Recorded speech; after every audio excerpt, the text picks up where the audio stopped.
Welcome back to Magical Task Force. Turmentic here, and I want to talk about the Community Day, and we're going to talk about Fighting Forces Part 2, starting on Tuesday this coming week, the 22nd. But first, let's talk about Community Day, because, oh my god, wow, the number of oddity spawns were ridiculous.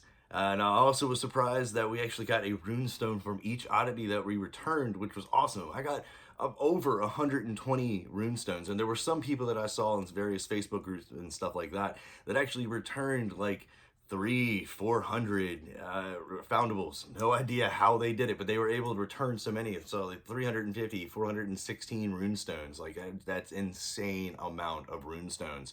I was able to get about 120,000 experience. I was able to level up, which was awesome. The highlight, though, was actually finding a dragon. We found a dragon, and because of us having the Barufio Brand Elixir on, and because of the bonus XP that oddities were giving, I got 3,000 experience from that one dragon. It was crazy. It was awesome. Now, the werewolves, the vampires, and the doxies were harder to beat than normal. Normally, like for example, it takes me about 2 hits or so to get rid of a werewolf. This time it took me about 3 or 4, depending on if I actually got a critical. Same thing with doxies. I can one hit a doxy, and these were minimum of 2 for the most part of actually being able to return it. So it was cool that they actually gave us rewards, though, that were equivalent to them boosting it. The biggest problem I really had for Community Day was energy, just keeping up with the energy because of using so much to return things. Now, talking about problems in Community Day, New Zealand did have issues for about the first hour or so of their Community Day. It didn't register that it was actually Community Day. From what I've gathered, they will have another day to actually do it. Niantic is going to reschedule that day. Don't have any sort of idea when they're going to do it, but you should be able to get a make-up day for the Community Day. A lot of people put potions on to try to actually brew them, and they were still the regular time. They didn't actually weren't reduced to 30 minutes. Now, talking about the potions, I was able to get 15 Barufio potions. I did spend a little bit of coin, but once you actually started it, it was only 30 minutes. And then you used the master notes, and it turned it down to 15 minutes, and it was only like 2 gold or so to actually force it to finish. So I did force a couple to finish, spent a little, like not much gold, was able to actually get, like I said, 15 of them, which is awesome. I'm super stoked about that. As Community Days go, this one went off without a hitch. I gotta say, I thoroughly enjoyed it. I didn't have any connection issues or anything like that, so it seemed like whatever was affecting New Zealand, they fixed for the rest of everybody. So I apologize, New Zealand, you didn't actually get to experience it, but you will get your day, so just hold on. But yeah, Community Day, I think it was a huge success. It might have been my favorite Community Day they've done so far. I was really fond of the one where we were focusing on challenges, but this one right here, I mean, oddities, like I've been stressing this entire month about returning as many oddities as you can to max out that family registry. And I was able to get like 15, 16 runestones from oddities just from the Community Day. And I mean, most of those were level 4, level 5. So a bonus on that as well, I have to say, between the dark art runestones that we got and the oddity runestones. I mean, it was a huge success. Now, like I said, the Halloween video will be coming out soon. I haven't felt like we've gotten enough information that's been concrete to actually put one out. A lot of it's speculative, and with this being the first type of event of that nature, I don't want to put out false information or anything like that, because in my opinion, I think that the basilisk that everybody keeps talking about being the last part of that quest is going to be the first raid, if you will, in Wizards Unite. Because it's the first picture that we have all the way at the end of the challenge registry. I think it's going to be a big deal. So like I said, that video hopefully will be coming out tomorrow or Tuesday, depending on Wizards when they decide to release more information about the Halloween event. Now, let's talk about the Brilliant event. The Brilliant event runs from October 22nd until October 29th.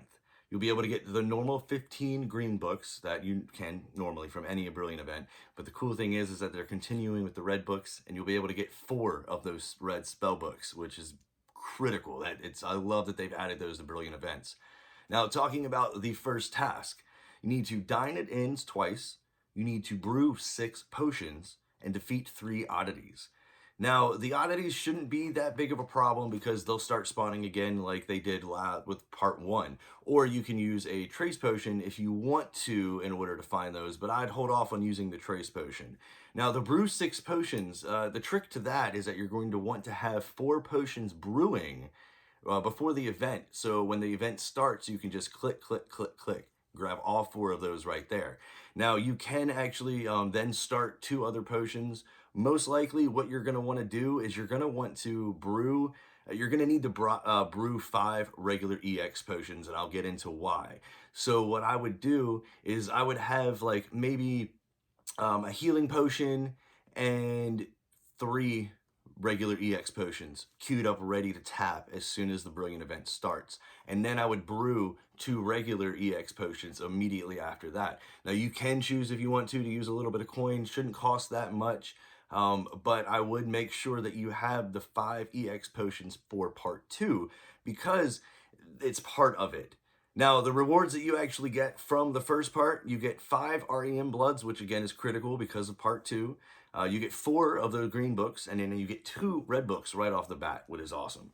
Now, the second part of the quest, you need to collect 3 brilliant Sirius Black fragments. Now, Sirius Black is going to be the only brilliant foundable that you'll be able to find in the wild that's for part 2. You still will be able to find the escaped Azkaban prisoner and the Death Eater in the wild as well too, which is important.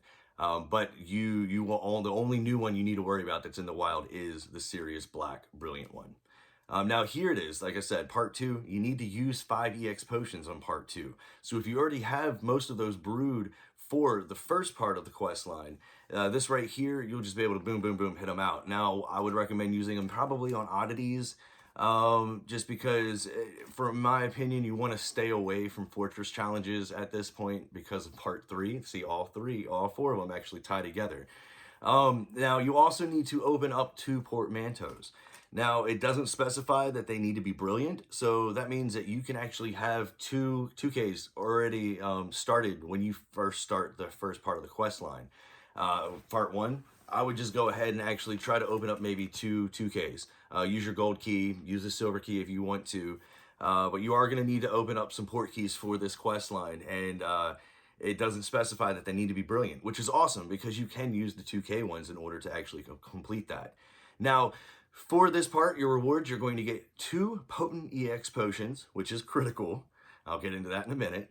You get 3 more green books, 1 red book, and this is how you get the first foundable for the brilliant registry that comes from the quest line. It's a brilliant creature with locket, so you have to finish part 2 in order to actually get brilliant creature. Now, go into part 3. Part 3, this one's interesting because it progressively gets harder all the way up. There is no weird curve or anything like that. It just progressively goes up. So, part 3, you're going to need to use 2 Tonic of Trace Detection potions. So I would go ahead actually now before the event even starts, a couple days before, and go ahead and brew those if you can. If you can't brew them, I recommend actually buying the pack from the shop, because it costs more to buy the ingredients to brew the potion than it does to actually just buy the pack from the shop. So just buy the pack if you don't have the ingredients, if you don't think you'll be able to get them in time, in order to have those 2 trace potions ready to go immediately as soon as you get to part 3. Now, you also need to defeat 6 oddities in part 3, which again shouldn't be that hard because they are boosted during the Brilliant Week. And then you're going to need to defeat 9 foes and wizarding challenges. And this is why I said to hold off on doing your challenge fortresses until you get to part 3, because you already have to defeat 9 foes. So you might as well defeat the 9 foes and try to actually get the fragments that you need from challenges for the Brilliant Registry. Now, the rewards for part 3, 3 green books, 1 red book again, a silver key, which is awesome, and a brilliant troll-legged umbrella stand. Which, a troll-leg umbrella stand, that's crazy. But those are your rewards for part 3. Now, part 4, cast 15 great spells. This one might be a little bit hard for some people. I hope there's 1 or 2 different spells that you have that you can consistently cast great spells on. But that's part of the last one, cast 15 of them.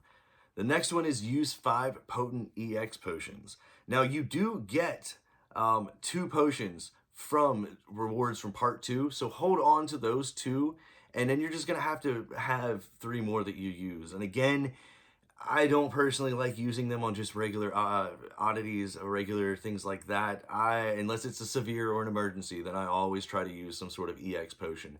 So if you want to, if you still haven't gotten your fragments from the fortress challenges, go in and try to use those doing the fortress challenges. Just because you want to make sure you get the most bang for your buck for those.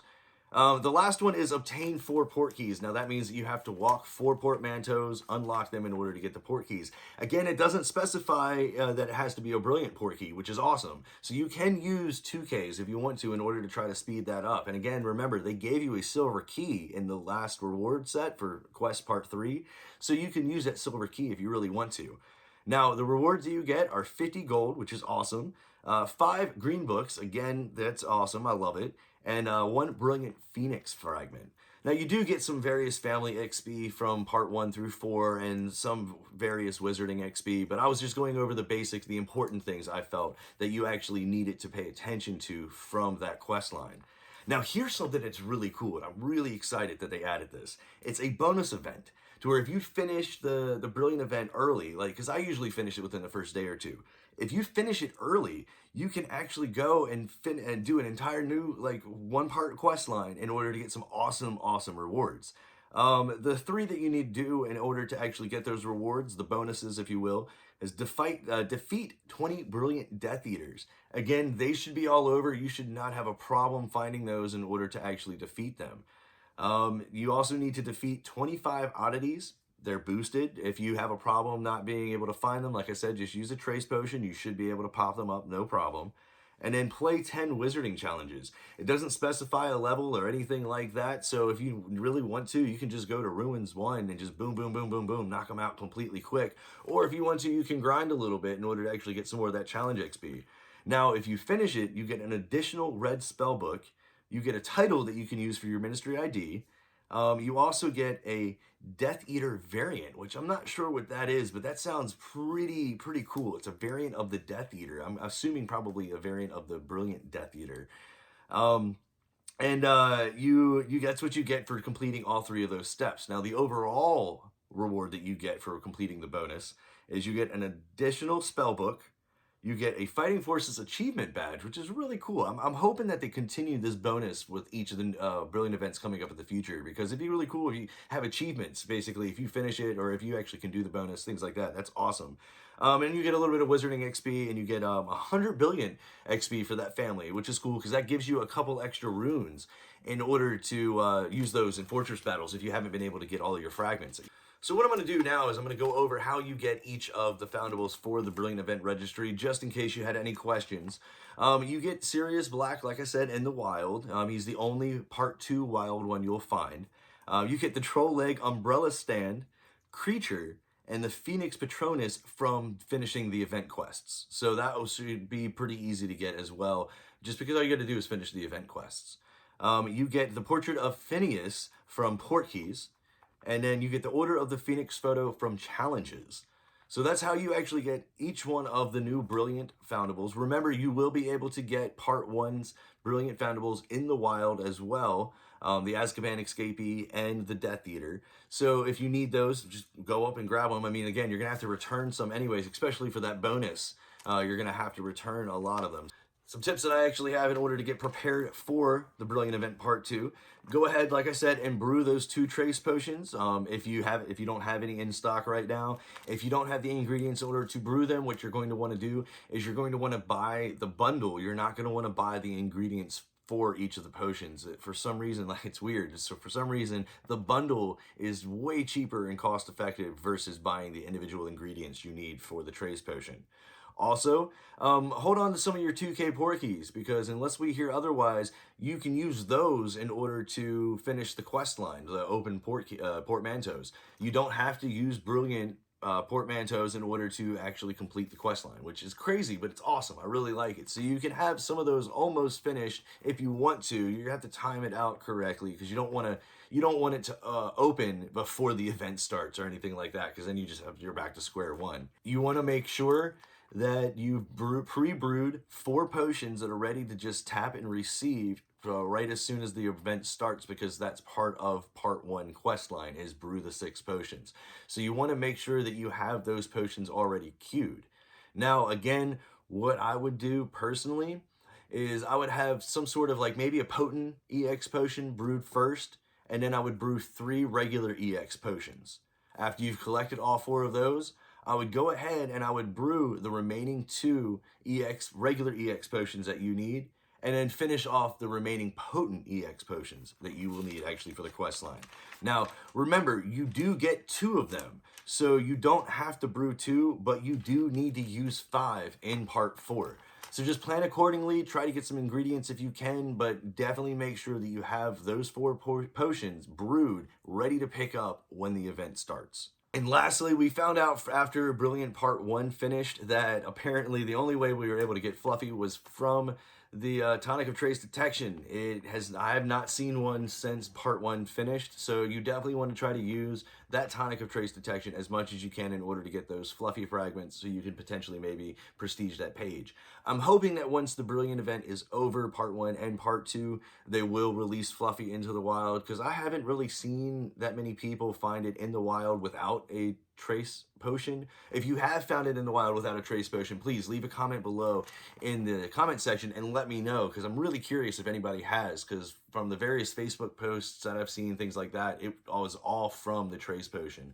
So you want to try to keep as many of those as you can going throughout the entirety of the event when you're playing. But remember, you do need to use the 2 for the quest line, so definitely make sure you have 2 for the quest line.